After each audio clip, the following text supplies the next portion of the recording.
My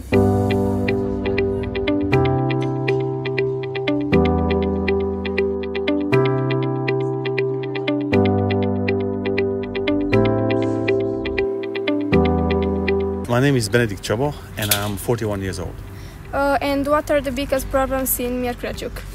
So problems, I wouldn't call it problems, it's just like an overall area habit. Yeah. Like people don't have enough good energy in their bodies. Probably it's conditioning from back in our grandfathers, probably as it was fear, not enough possibilities. But now there's like plenty of possibilities, and that would be one of my main thing. You know, that people should be a bit more upbeat.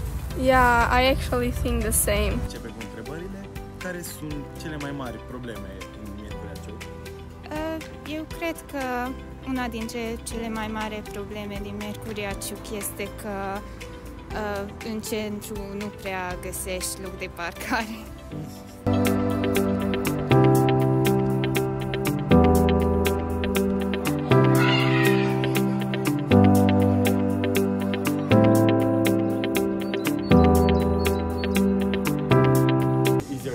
Mark Alud. Okay, and how old are you? 16. Okay. What would you change about the city? Yeah, the infrastructure, I can talk. Okay, it's okay, we get it. And the whole roads, basically, they are shit.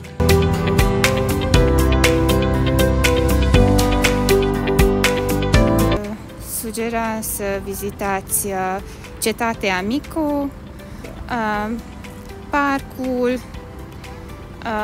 Liceul Martonaru, că se arată foarte bine, Șumuleul Ciuc, biserica și patinoarul Vacarloiuș. Bun. Mulțumim foarte mult! Cu plăcere! Și